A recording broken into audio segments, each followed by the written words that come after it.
Hey, Andre Cruz here, and on behalf of the Fittest League, I want to thank you for making our winter weightlifting throwdown a huge success. We had a blast, and we hope you did too. While you're here, I want to remind you to follow us on Instagram at the Fittest League, friend us on Facebook, subscribe to our YouTube page. You're watching it right now, and don't forget to subscribe to our podcast on iTunes. Now, without further ado, it's time to see how good you look lifting with color commentary from me, Cruise Control. All right, Cameron, so let's talk about your setup. I'd like to see you drop your butt a little bit lower. Notice how your back is parallel to the ground. If your chest is a little bit higher, it's going to make receiving the bar a little bit easier overhead. Would also like to see your knees shove out a little bit more, but overall nice extension there. But see how you had to jump forward to catch it? That's because your shoulders were way in front of the bar. You want a nice vertical torso so that you can receive it in one straight bar path, but not a bad lift.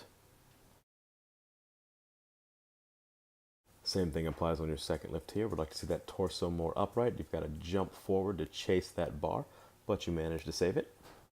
Now on the third one, this is where it comes to bite you a little bit. Had to chase after that bar and just couldn't stick the landing. Now similarly for your cleans, I'd like to see your butt start a little bit lower. Would also like to see your legs a little more narrow to create a little bit more power. Decent extension there. And fast on the elbows. I'd like to see the butt go down a little bit more on the catch instead of absorbing the impact with your knees.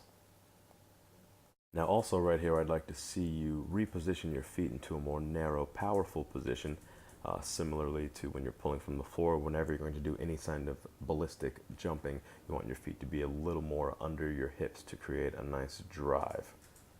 Initiate with the hips instead of with the knees. Extend here. Notice your back leg stays relatively stiff.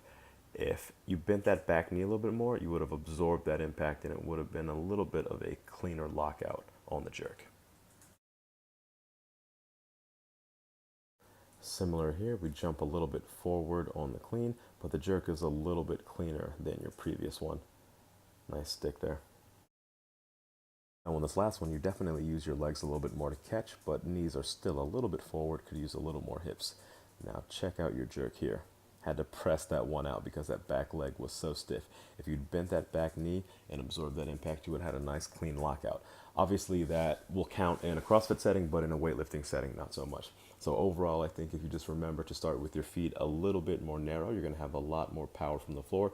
Try to keep your torso more upright with your butt down a little bit lower. And in general, really trust your legs, whether it's on your catch for your clean or also on your jerk to bend that back knee and absorb that impact. Overall, nice job.